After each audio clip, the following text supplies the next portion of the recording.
Welcome back students. तो next topic हम शुरू करते हैं। नेक्स्ट टॉपिक जो हमारे पास है that is how metals and non metals react. इसके पहले हमने ये डिस्कस किया था कि metals non metals basically elements क्या होते हैं। एलिमेंट्स को हमने 3 पार्ट में डिवाइड किया था, metals, non metals, metalloid. Element की मेटल नॉन मेटल दोनों की हमने केमिकल प्रॉपर्टीज डिस्कस की थी, फिजिकल प्रॉपर्टीज़ के बारे में भी देखा था। और नाउ अब क्या है कि मेटल्स और नॉन मेटल्स के बीच में रिएक्शंस जो होती है वो कैसे होती है।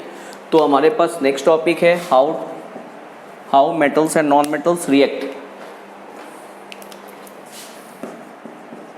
How metals and non metals react. अब देखिए मेटल्स और नॉन मेटल्स की रिएक्शन कैसे होगी। देखिए यहाँ पे मेटल्स और नॉन मेटल्स जब भी रिएक्शन करते हैं तो they form ionic bond. We already हम डिस्कस कर चुके हैं, वी हैव ऑलरेडी डिस्कस कि metals form electropositive ions after losing electrons and non metals form electronegative ions after gaining electrons. तो ऑब्वियसली मेटल्स नॉन मेटल्स के बीच में जो बॉन्डिंग होगी that is due to the formation of ions. Positive और negative ions के बीच में अट्रैक्शंस होगी and they form ionic bond. Such type of bond is called ionic bond. और जब भी मेटल्स नॉन मेटल के बीच में बॉन्डिंग होगी दैट इज आयोनिक बॉन्ड। और आयोनिक बॉन्ड काफ़ी स्ट्रॉन्ग बॉन्ड होते हैं, इसलिए जो मेटल और नॉन मेटल के बीच के जो कंपाउंड्स होते हैं उनकी मेल्टिंग बॉइलिंग पॉइंट काफ़ी ज़्यादा होती है, सॉलिड के फॉर्म में एग्जिस्ट करते हैं और भी उनकी प्रॉपर्टीज होती है, उनके आगे हम डिस्कस करेंगे। तो देखिए, तो सबसे पहली बात कि रिएक्शंस जैसे होती क्यों है किसी भी मेटल्स में, नॉन मेटल्स में, या किसी भी दो एलिमेंट के बीच में, दो एटम्स के बीच में रिएक्शंस हो रही है। तो रिएक्शंस के पीछे क्या रीज़न है? रिएक्शंस के पीछे एक ही रीज़न है, they want to become stable. हम सभी लाइफ में स्टेबल होना चाहते हैं, तो स्टेबिलिटी के लिए हमारे पास डिफरेंट जो भी मेजर्स होते हैं हम वो उसकी एफर्ट करते हैं। In the same way here also क्या है कि मेटल्स में जो कुछ भी एलिमेंट्स हैं, एटम्स हैं, आपस में रिएक्ट करके स्टेबल होना चाहते हैं। बिकॉज आफ्टर स्टेबिलिटी का मतलब क्या हो गया? More stability less energy, energy level कम हो गया, स्टेबिलिटी ज़्यादा बढ़ गई। ठीक है, तो इसके लिए वो क्या करते हैं? इलेक्ट्रॉन लूज और गेन करते हैं। बिकॉज जब भी इलेक्ट्रॉन लूज और गेन किए जाएंगे तो ऑक्टेट की फॉर्मेशन होगी, और ऑक्टेट की फॉर्मेशन यानी आउटर मोस्ट शेल में 8 इलेक्ट्रॉन कंप्लीट हो गए। और 8 इलेक्ट्रॉन कंप्लीट होने का मतलब कि they gain the electronic configuration of the nearest inert gases helium, neon, argon, radon, xenon, krypton, जिसके आउटर मोस्ट शेल में 8 इलेक्ट्रॉन्स होते हैं एक्सेप्ट हीलियम। हीलियम में एक ही सेल है और and it contains 2 electrons only, और ये स्टेबल है। इट मीन्स अगर एटम में एक ही सेल हो और उसमें 2 इलेक्ट्रॉन हो जाए देन इट बिकम्स स्टेबल। एक से ज़्यादा सेल हो तो आउटर मोस्ट सेल में 8 इलेक्ट्रॉन होने पे स्टेबल हो जाता है। तो इसलिए एलिमेंट्स, एटम्स जो आपस में रिएक्ट करते हैं और बॉन्ड की फॉर्मेशंस होती है। तो मेटल्स और नॉन मेटल्स के बीच जो बॉन्ड की फॉर्मेशन होती है दैट इज आयोनिक बॉन्ड। तो एग्जाम्पल हम देखते हैं, जैसे हमारे पास हम कुछ एग्जाम्पल्स इसको समझते हैं। तो पहली बात, metals and non metals react by forming ionic bond. Ionic bond की फॉर्मेशन होती है, इसलिए रिएक्शंस होती है। अब कुछ एग्जाम्पल से हम समझेंगे। देखिए यहाँ पे एग्जाम्पल, जैसे पहले सिंपल हम लेते हैं, formation of NaCl, that is sodium chloride की फॉर्मेशंस की हम बात करते हैं। अब देखिए सोडियम क्लोराइड की हमारे पास अगर फॉर्मेशन हो रही है तो सोडियम क्लोराइड की फॉर्मेशन कैसे होगी? Look here, sodium atomic number 11। हम पहले इसकी इलेक्ट्रॉनिक कॉन्फ़िगरेशन देखते हैं। तो सोडियम की इलेक्ट्रॉनिक कॉन्फ़िगरेशन क्या होगी? पहले सेल में 2 इलेक्ट्रॉन्स, देन 8, कितना बचा? 1। Now chlorine 17, 2, 8, 7। अब आप देखिए, अगर ये एक इलेक्ट्रॉन इसको दे देता है, अगर इसका एक इलेक्ट्रॉन जो है अगर ये इसको दे देता है देन व्हाट विल हैपन? इसमें ये वाली सेल खत्म हो जाएगी और ये सेल खत्म हो गई तो now the outermost shell is L shell, जिसमें ऑलरेडी 8 इलेक्ट्रॉन है, इट बिकम्स स्टेबल।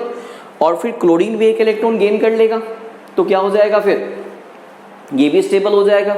अब फिर दोनों के बीच में क्या होगी? जब भी एक इलेक्ट्रॉन लूज और गेन किए जाते हैं, जो एटम जितना इलेक्ट्रॉन लूज करता है उस पर उतने पॉजिटिव चार्ज, और जो जितना इलेक्ट्रॉन गेन करता है उस पर उतने नेगेटिव चार्ज। तो अब देखिए, मैं केवल this is electron dot structure, electron dot structure में केवल आउटर मोस्ट सेल के इलेक्ट्रॉन को हम शो करते हैं। This is the outer most electron of sodium plus Cl के आउटर मोस्ट सेल में कितने इलेक्ट्रॉन है? 7, 1, 2, 3, 4, 5, 6, 7।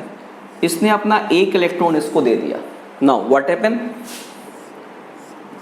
सोडियम Na+ हो गया और क्लोरीन देखिए, क्लोरीन 1 2 3 4 5 6 7 इलेक्ट्रॉन इसके अपने, एक इलेक्ट्रॉन जो मैं क्रॉस से दिखा रहा हूं ये किसका है, ये सोडियम का है, तो इसका 8 इलेक्ट्रॉन कंप्लीट हो गया और इसका भी 8 इलेक्ट्रॉन कंप्लीट हो गया और इस पे एक negative charge, equal and opposite charges attract each other और हमारे पास क्या बन जाएगा, NaCl।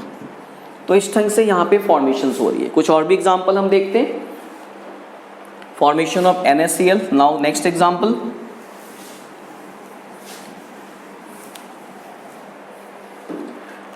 सेकेंड देखिए, formation of MgCl2, magnesium chloride की हम बात कर रहे हैं। लुक हियर, अब मैग्नीशियम में देखो, मैग्नीशियम अगर इलेक्ट्रॉनिक कॉन्फ़िगरेशन देखें, मैग्नीशियम का एटॉमिक नंबर 12 होता है, 282, क्लोरीन का again 17, 287। Now magnesium can lose 2 electrons, एक इलेक्ट्रॉन लूज करने का कोई मतलब नहीं है, बिकॉज एक इलेक्ट्रॉन लूज करने पे इसका ऑक्टेट कंप्लीट नहीं होगा, तो ये जब भी लूज करेगा 2 इलेक्ट्रॉन लूज करेगा, but chlorine can accept only 1 electron. तो इसके 2 इलेक्ट्रॉन को एकोमोडेट करने के लिए हमारे पास क्लोरीन के 2 एटम चाहिए, तो मैं एक और एटम यहाँ पे शो कर रहा हूँ, 17 287। अब देखिए क्या होगा, ये इलेक्ट्रॉन दोनों इलेक्ट्रॉन लूज करेगा, एक इसको दे देगा, एक इसको दे देगा और तीनों का ऑक्टेट कंप्लीट हो जाएगा। देखिए मैं इसको इलेक्ट्रॉन डॉट स्ट्रक्चर से दिखा रहा हूँ, Mg, ये 2 इलेक्ट्रॉन हो गए मैग्नीशियम के, प्लस क्लोरीन, क्लोरीन 1 2 3 4 5 6 7, 1 2 3 4 5 6 7, एक इलेक्ट्रॉन यहाँ आ गया, एक इलेक्ट्रॉन यहाँ आ गया। नाउ मैग्नीशियम ने 2 इलेक्ट्रॉन लूज किए, इस पे 2 पॉजिटिव चार्ज और एक क्लोरीन, एक 1 2 3 4 5 6 7, एक इसका वाला, एक क्लोरीन जो है वो एक इलेक्ट्रॉन गेन कर रहा है, दो क्लोरीन 2 इलेक्ट्रॉन, तो दोनों क्लोरीन पे एक एक निगेटिव चार्ज आ गया। नाउ क्या बन जाएगा फिर, this will equal to MgCl2, हमारे पास मैग्नीशियम क्लोराइड की फॉर्मेशन हो गई। तो इस ढंग से कुछ और भी एग्जांपल हम देखते हैं। Now look here, third example, formation of magnesium oxide. अब देखिए मैग्नीशियम ऑक्साइड की हम बात कर रहे हैं अगेन। अब देखिए मैग्नीशियम के आउटर मोस्ट सेल में 2 इलेक्ट्रॉन्स हैं, वी ऑलरेडी नो मैग्नीशियम के एटॉमिक नंबर 12 KLm, ऑक्सीजन का एटॉमिक नंबर 8 होता है, तो ये 282 और इसका 26। वेरी सिंपल, ये अपना दोनों इलेक्ट्रॉन ऑक्सीजन को दे देगा, ये अपना दोनों इलेक्ट्रॉन ऑक्सीजन को दे देगा और दोनों के ऑक्टेट कंप्लीट हो जाएंगे। देखिए फिर, this is magnesium 2 electron, oxygen 1 2 3 4 5 6, दोनों इलेक्ट्रॉन यहाँ पे आ गए। क्या हुआ, मैग्नीशियम पे 2 यूनिट पॉजिटिव चार्ज आ गया और ऑक्सीजन पे 2 unit negative charge, equal opposite charges में अट्रैक्शन होगी, दैट इज मैग्नीशियम ऑक्साइड। एक एग्जांपल और लेते हैं हम, देखिए now the next one is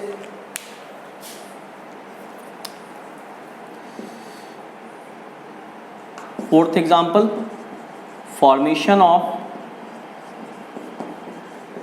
Al2O3, aluminium oxide की हम बात करते हैं। अब देखिए यहाँ पे एल्यूमिनियम एटॉमिक नंबर 30 KLm 283, ठीक है। Oxygen atomic number 826। अब एक एक से तो बात बनेगी नहीं, यहाँ पे देखिए Al2 होता है, Al2 समझिए कैसे बनेगी बात। यहाँ पे हमारे पास 2 एल्यूमिनियम का एटम है, आउटर मोस्ट सेल में इलेक्ट्रॉन्स कितने हैं, 1 2 3, 1 2 3। अगर ये तीनों इलेक्ट्रॉन इसको एकोमोडेट कर दे तो फिर क्या होगा, और ऑक्सीजन, बट ऑक्सीजन को केवल 2 चाहिए और ये 3 दे सकता है। हम 3 ऑक्सीजन एटम लेते हैं, 1 2 3, कितने इलेक्ट्रॉन्स होंगे आउटर मोस्ट सेल में, 6, 1 2 3 4 5 6, 1 2 3 4 5 6, 1 2 3 4 5 6। अब देखिए फिर कैसे होगी यहाँ पे इलेक्ट्रॉन, 2 इलेक्ट्रॉन इधर चले गए, यहाँ भी 2 इलेक्ट्रॉन इधर चले गए, एक यहाँ आ गया, एक यहाँ आ गया। तो क्या हो गया फिर, इसने अपने तीनों लूज कर दिए, इसने अपने तीनों लूज कर दिए, यानी 6 इलेक्ट्रॉन टोटल लूज किए गए और 6 में से 2 इसके पास, 2 इसके पास, 2 इसके पास। तो इन दोनों का भी ऑक्टेट कंप्लीट हो गया, इन तीनों का भी ऑक्टेट कंप्लीट हो गया। तो कैसे शो करेंगे हम, देखिए पहले 2Al3+, 2Al3+, बिकॉज एक एल्यूमिनियम 3 इलेक्ट्रॉन लूज कर रहा है, तो 3 to 6 पॉजिटिव चार्ज हो गए। और फिर देखिए 3 ऑक्सीजन है ये, 1 2 3 4 5 6 7 8, कितना चार्ज हो जाएगा इस पे, एक पे 2 माइनस, तो 3 to 6 negative charge, and that will form Al2O3। तो इस ढंग से मेटल्स और नॉन मेटल्स के बीच में रिएक्शंस होती है और हमारे पास बॉन्डिंग होती है, that is called ionic bonding. अब आयोनिक बॉन्डिंग की अपनी कुछ कैरेक्टरिस्टिक्स होती है। कैरेक्टरिस्टिक्स क्या होगी समझिए, आयोनिक बॉन्ड या इलेक्ट्रोवैलेंट बॉन्ड, सारी की सारी कैरेक्टरिस्टिक का रीज़न यही है कि they are formed by the ions, और आयंस में इक्वल एंड अपोजिट चार्जेज में अट्रैक्शंस की वजह से फॉर्मेशंस हो रही है। तो ऑब्वियसली ये जो बॉन्ड होगी, ये बॉन्ड काफ़ी स्ट्रॉन्ग होती है, और स्ट्रॉन्ग होने की वजह से आयोनिक कंपाउंड्स जो होते हैं they exist in the form of solid. तो properties of ionic compound, properties of ionic compound, इस तरह से जो कंपाउंड बनेंगे they are called ionic compounds, exist in the form of solid. Reason क्या हुआ, क्योंकि बीच की जो बॉन्ड है वो काफी स्ट्रॉन्ग है। Again they have high melting and boiling point, again reason वही है, क्योंकि बीच की जो बॉन्ड है वो काफी स्ट्रॉन्ग है, तो मेल्टिंग और बॉइलिंग पॉइंट ज्यादा होगी। तो दे have high melting point and boiling point, ठीक है। नॉर्मली जो ये कंपाउंड्स हैं ये इलेक्ट्रिसिटी को कंडक्ट नहीं करते, बिकॉज बॉन्डिंग स्ट्रॉन्ग है, तो उस कंटेंट में न्यूट्रल रहेंगे। लेकिन जैसे ही आप इसको थोड़ा मेल्ट करेंगे या इसका एक्वस सॉल्यूशन बनाएंगे, तो एक्वस सॉल्यूशन में आयंस थोड़े थोड़े से जो पार्टिकल अलग अलग हुए, तो फिर से उस पर चार्जेस डेवलप हो गई, उस कंडीशन पे इलेक्ट्रिसिटी को कंडक्ट करते हैं। Conduct electricity in molten state or in aqueous solution and in aqueous solution। इसके अलावा नेक्स्ट क्या होगा फिर, ये पोलर सॉल्वेंट यानी वाटर में सॉल्युबल होते हैं, बट ऑर्गेनिक सॉल्वेंट, ऑर्गेनिक जो कंपाउंड्स होते हैं बेंजीन, ईथर, अल्कोहल, ये इसमें सॉल्युबल नहीं होते because they are non polar. Non polar मतलब उस पर चार्जेस डेवलप नहीं होती। लाइक डिजॉल्व लाइक का रूल यहाँ अप्लीकेबल होता है। जैसे वाटर है तो वाटर H+ और OH- में ब्रेक डाउन हो गया, ये क्या हो गया आपको पोलर सॉल्वेंट हो गया। तो they are soluble in polar solvent like water, आप सीधा लिख सकते हैं सॉल्युबल इन वाटर या soluble in polar solvent like water, but insoluble in organic solvent. ये इनकी मेन प्रॉपर्टीज हुई। तो इसके साथ ही ये चैप्टर हमने ख़त्म किया। Thank you.